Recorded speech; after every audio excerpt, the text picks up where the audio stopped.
So we're going to Charlotte, the Charlotte area. We'll be talking about healthcare. We have a lot of good things happening with respect to healthcare, and very positive on pre-existing conditions. We're very positive on the fact that we got rid of the individual mandate, which was the single most unpopular thing having to do with Obamacare, the Obamacare disaster. But we have a lot of incredible things, positive things, and very good things, and money-saving things on healthcare. And then we're going to Florida. We have a big rally, and it'll be something. I hear there's a tremendous number of people. So we're not totally surprised by that, but that's okay. Tremendous number of people. Jennifer, go ahead. Mr. President, on TikTok, if you had an update today on how the CFIUS negotiations are going on TikTok? They're working to see if they can make a deal.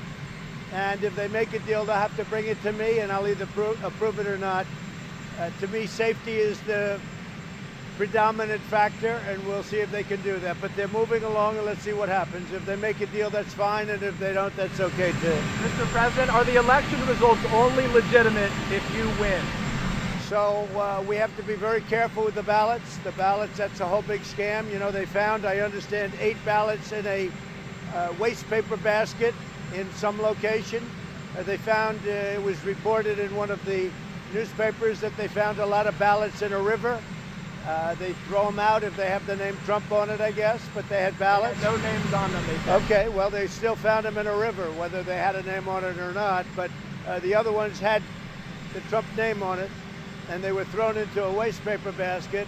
We want to make sure the election is honest, and I'm not sure that it can be. I don't know that it can be with this whole situation. Unsolicited ballots. They're unsolicited, millions being sent to everybody, and we'll see. But if you remember, Hillary Clinton just a week ago or so told Joe Biden, do not accept the results of the election under any circumstances. But you don't ask her that question. You only ask me the question. Yeah, go ahead. So, but you didn't answer my question. You didn't answer my question. Are the results only legitimate if you win? Say it. Lagoa. Do you plan to meet with Lagoa? I don't want to make a comment on that, but we're going to make our decision on Saturday, but I won't comment on that. I will say this. I think Saturday afternoon, 5 o'clock, it's going to be a very important day in the history of our country. I think it's going to be a very monumental, very good choice.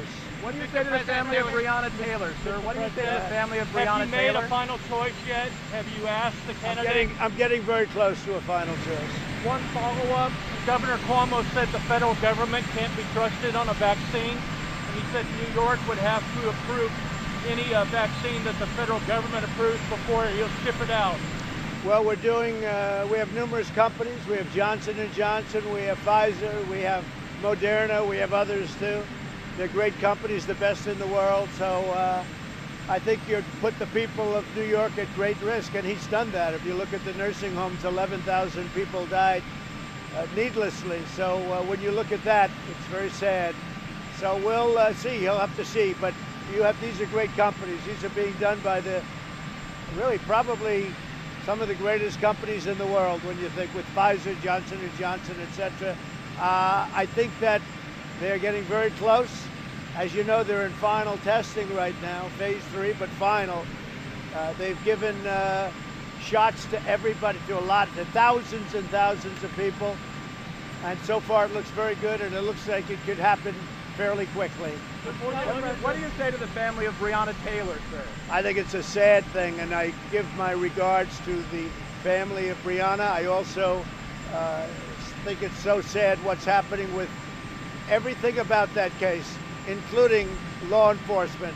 So many people suffering, so many people needlessly suffering, but with respect to Breonna, we give our regards to the family. Sir, what do you think the protesters are fighting for? Sir, what do you think the protesters are fighting for? So you have been nominated for Nobel Peace Prize for Middle East historic deals that you have done. Does your global foreign policy also checkmates China, stop the increasing interest of China globally? Well, it was an honor to be nominated for 2 Nobel Prizes. So that was an honor, and we'll see what's happening. I know that China now and India are having difficulty, and very, very substantial difficulty, and hopefully they'll be able to work that out. If we can help, we'd love to help. Mr. President, how did you feel about some of the chanting that was going on outside the Supreme Court? Vote you out and uphold her wish. Well, I think that was just a political chant. We could hardly hear it from where we were. Somebody said there was some chanting, but they were right next to the media, but we really could hardly hear too much. Did you have any feelings about it? We heard a sound, but it wasn't very strong. Sir, what do you think the peaceful protesters are fighting for?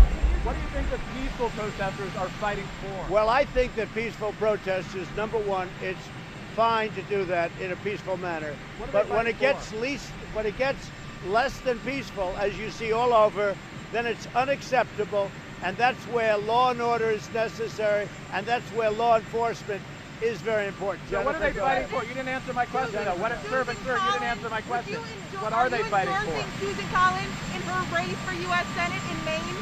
Are you endorsing Republicans? Well, we're speaking with a lot of people about that. I'm doing very well in Maine. You've seen the numbers.